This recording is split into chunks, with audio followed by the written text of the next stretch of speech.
few pictures and most sections seemed to be filled. It wasn't a sellout, but there was supposedly over 19,000 people in attendance. Of course, it's easier to draw a decent crowd when tickets are selling for $3 hours before the game. Reese tickets are now only $2, which is less expensive than a hot dog from the gas station. Fans are also inquiring as to whether they will receive a refund following the show, which is so surprising that referees had to double-check their glasses. Emptier than your ex's promises? What happened? And why is the internet making fun of her like it's Thanksgiving? Stay still, because this story is more entertaining than her shooting percentage last night and juicier than a TMZ breakdown. WNBA, they're having troubles with tickets now because I think Caitlin Clark is out for what? How many weeks is she out? She's ruled out for the June 7th game. That's when she was supposed to meet up with Angel Reese again. And Chicago Sky, and there's a massive drop in ticket sales. This is after the take foul that she had on Reese and ended with a shove, and she got a flagrant foul, and they gave Reese and the other chick a foul. And I don't know, I guess she has a left quad strain, and she's going to miss at least 4 games is what they're saying. Yeah. Attending a professional basketball game costs $3. $3. With that type of change, you couldn't even get a depressing vending machine sandwich, but it seems like you can see Angel Reese and the Chicago Sky play live in an NBA-sized arena. I'm not saying it's awful bargain. If someone offered me $3 and said, pick Sky tickets or a gas station hot dog, I would be halfway through that greasy, dubious meat stick before they could say, rebound percentage. Technically, it's less expensive than seeing high school JV ball. Reese and selling tickets and people watching her play is a lie. It's been proven time and time again, and it's been once again proven in a very embarrassing fashion for Angel Reese and the Chicago Sky, as Indiana travels to Chicago tonight at 8 o'clock start to take on Angel Reese and the Chicago Sky, and they're playing without Caitlin Clark. Apparently now Stephanie White will not be at the game. I'm not even doing a video on that. I see a whole bunch of stuff being done. And here's the twist. There were 19,000 people in the building. That's not a typo, and it sounds fantastic, like a major win for women's basketball and a slam dunk for the WNBA, until you remember why they weren't there in large numbers. Since the Sky was playing the Indiana Fever, the team with Caitlin, every camera is on me, Clark, who essentially carries the league's marketing dollars like a fanny pack. That's why they were there for the opposition side. Getting in this building have completely plummeted. It's hitting levels of Miami Marlins baseball games. And for those of you who don't know, I could get a ticket for a Miami Marlins baseball game to sit row 3 for $5. That's how bad it is for Miami Marlins. Let's not fool ourselves. 19,000 people attended. But that wasn't a Chicago Sky fan base. Rather, it was a traveling cult of Caitlin Clark on a pilgrimage through the Midwest, and even then, Chicago had to lower costs to imagine throwing a party at your house, and all of your guests just came to see your more popular neighbor, and you still had to pay them to show up. These are levels not seen since the days of blockbuster rentals merely to get people in the building. Dead serious when I say this. I'm beating a lot of them, but I'm burying Angel Reese one-on-one. And I'm a big WNBA fan. She's just big. She's not even good. She's listed at 6'3". That means she's 6'1". I'm forcing her left, forcing her right. I don't know if she even knows what hand she is. Shooting efficiency list. Unfortunately for Angel Reese, she's dead ass last. And I'm not kidding. Tickets to the Sky cost $3. You could bring your entire family of 5 to the game for $150 and still have enough change to buy some nachos and question your life decisions. But the real kicker is Angel Reese herself. We've all heard the hype, the swagger, the Bayou Barbie branding, the $1 million NIL deals, and the TikTok dances. But at what point does it translate into actually wanting to play? That's not just embarrassing. That's historic because someone put this in a museum so our grandchildren know how bad things got. Basketball, since that's the area that appears hazy at the moment. This isn't shade, rather it's a full-fledged solar eclipse angel. Ree's body language screams, "Is this over?" Yet, more than it screams Mamba mentality. And whenever someone brings up her struggles, her fans jump to her defense like she's a fragile Fabergé egg instead of a professional athlete. At this point, you can't criticize her game without getting jumped by a squad of Instagram defenders using astrology signs as legal arguments. Ree doesn't look like she wants to be on that court half the time. She's jogging around like someone told her cardio was optional. Is your star? This is who the media claims is elevating the WNBA. This is who the media has spent the last year wasting time trying to convince us that Angel Reese is responsible for elevating the dump. The same Angel Reese that could not sell out home games when she was at LSU. The same Angel Reese that struggled to sell tickets last year with the Chicago Bravado. The same Angel Reese that could not give away free tickets to her immaculate homecoming a couple of weeks ago at LSU. You're making an effort. Yes, there is a learning curve, but when your team's ticket prices are less than a secondhand store clearance rack and people would rather eat microwaved gas station beef than watch your team play, perhaps it's time for some introspection. Despite all the glamour and shoe sales, basketball still requires the smallest amount of work. And right now, Ree is exuding a big, "I'm just here so I won't get fined" attitude. The funniest part is that every time Angel takes the court, the internet becomes a Civil War reenactment, with half of the audience ready to knight her as the future face, half writing eulogies for her stat lines, and the other half of the league. Those same chairs turn into open spaces of regret and popcorn spills, and it's mayhem, content, and reality TV in sneakers. The league won't market you if the only way they can fill an arena is by enticing opposing team fans with pocket change and pure sympathy. Let's be brutally honest. If you're a young WNBA player and your home game tickets are being sold for less than a Starbucks cake pop, you are officially in the danger zone. You need to have an emergency meeting with your PR team to pretend that you have an injury. Reese came out and had a 12 rebound, 4.2 assist game in the absence of Caitlin Clark tonight. Angel, they're not coming for you. They're coming to watch the prodigal son or daughter, Caitlin Clark. So as the Indiana Fever beat the Chicago Sky by 29 points without Caitlin Clark, I asked the EBT community, do y'all have eyes? Like, these two players have... Angel still has her detractors. Fantastic. Let's print that on a t-shirt to earn 0 points. 2 rebounds. While Caitlin Clark is over there stacking triple-doubles and casually turning every WNBA game into a telecast, ESPN is essentially turning into the Caitlin Clark channel, and fans are loving it. Meanwhile, Angel's contribution to the cultural moment is being boxed out and retweeting criticism from the bench. Don't get it twisted, Angel.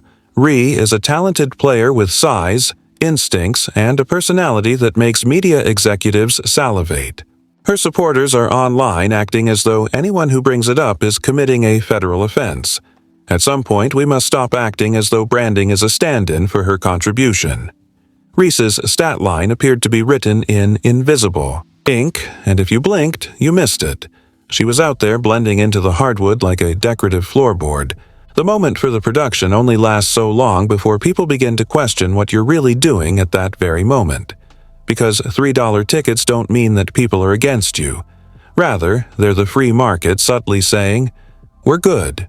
When fans are spending more time on TikTok than watching the game, you can hear entire conversations reverberating throughout the stadium because no one is applauding unless Caitlin Clark touches the ball. It's like attending a concert where the main act is the only one performing and the headliner has forgotten their microphone and lost their voice. The WNBA has been pleading for attention for decades, and now that it's finally arrived, Angel Reese is acting as though she's in a different genre. Someone told her that she signed up for a modeling agency instead of a basketball team by mistake. She hustles, takes quick breaks, and doesn't appear to be jogging reluctantly. Perhaps this is too much, as the only fast movement we're seeing at the moment is fans running for the exits by halftime. A monster motor, and she'll gobble up double-doubles just off effort. But what I really like to see is her putting in work on her jumper, because Barbie getting buckets is going to be a real problem. In the meantime, the league is attempting to inflate this supposed rivalry between Reese and Clark as if it were Ali versus Frazier, but it feels more like Frazier versus one, with one breaking records and the other quietly updating her Instagram story from the bench. Remember, this was the home crowd. If you can't win over your own city when the league's most popular player is standing right next to you, perhaps it's time to start curling or switch to motivational speaking. To rob a petrol station. People came expecting the Bayou Barbie to perform, but instead they got the basketball equivalent of a loading screen for 3 full quarters. The hot dog is a better investment because at least it has some heat, but it still felt expensive. The crowd erupted in collective surprise rather than enthusiasm when Angel Reese made her 4th point, which was her first basket. At that point, she was more like an NPC prowling the court, waiting for someone to give her a side task. Be better at basketball. I'm not talking about as a person. I'm not talking about as a podcaster. I'm not talking about at the Met Gala. She needs to be a better player if we want this rivalry to be able to have some staying power. She had a very, very busy offseason, but at this moment, it does not seem like the offseason involved a lot of mic-in drills of left-handed layups. Right now, Angel Reese, she is a wildly famous rebounder. Somebody had the funniest tweet on this. The Caitlin Clark-Angel Reese rivalry is like if Kobe had a rivalry with... When a ticket to the game costs less than a bottle of Gatorade inside the arena, the least you can do is give fans more than 4 points and a walk-off glare instead of letting them witness the human version of buffering. Meanwhile, Caitlin Clark, bless her Iowa-grown, laser-accurate heart, is over there doing more in 5 minutes than Angel Reese did throughout the entire game.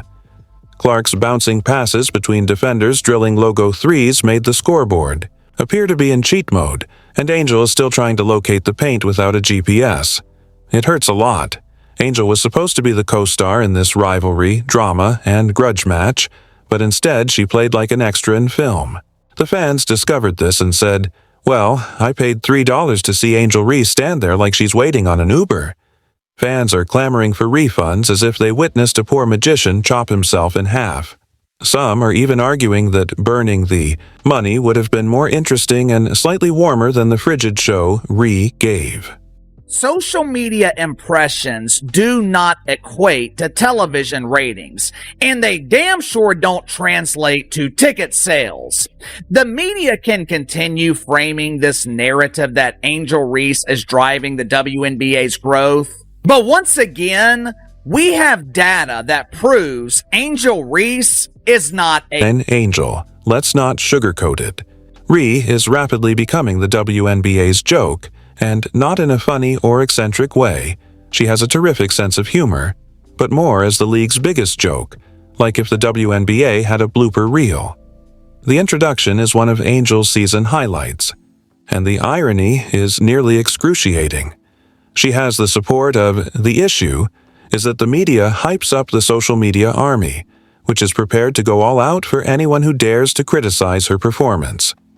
You can't dance away a double-digit loss, or Instagram filter your way out of 4 points. You can see where her passion resides, and it's not with the leap shot. This entire league debut has been more of a personal PR tour than a basketball season, with the clout-gathering followers rather than rebounds. People are driving across state.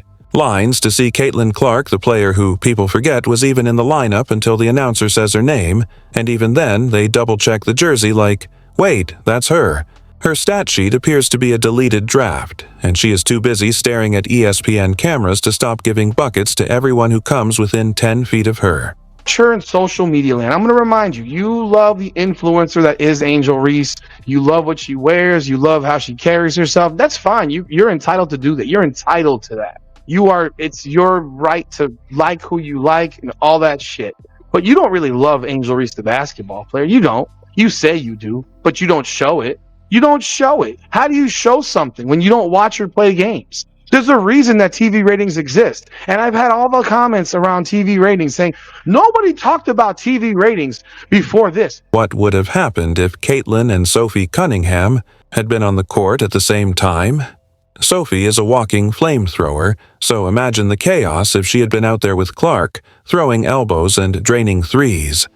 To regain her prominence, Angel Reese would have required a search party.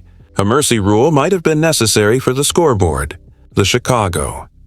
It's not just awful, it's embarrassing, and we might need to rebrand the franchise because Sky might have called a timeout simply to cry. Embarrassing. Every player in the WNBA wants to eat lunch and then dunk the tray, and Angel Reese is sitting at the table trying to recall if she packed her PB&J. At what point does the hype machine stop working because it's currently fueled by hashtags and fumes? You can't build a career on one NCAA moment and a mountain of brand deals. Eventually, people expect you to actually play the game, which means you have to dribble, pass, and possibly score more points than someone's jersey number. Ticket sales are down 70% in many places. The Fever played the Mystics 2 nights ago. The cheapest ticket before her injury was announced was $41, okay? The cheapest one. After her injury was announced and people knew that she wasn't going to be playing, the lowest ticket price dropped to $3. $3. This is the Caitlin Clark effect. The WNBA doesn't quite realize what they have in Caitlin Clark. She is the absolute golden goose, the golden ticket. She is the pot of gold at the end of the rainbow. Although Caitlin has people arguing over whether she is the greatest WNBA rookie of all time, Angel is over here causing people to question whether $3 was simply too high a price for her, and her fans aren't stupid. They're already catching on.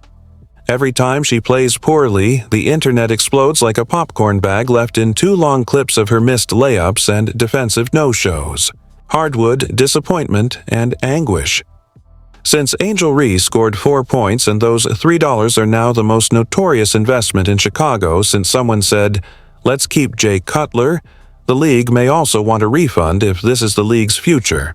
For example, in the "Why Did I Skip Brunch" game, the only statistic anyone remembers is the admission price.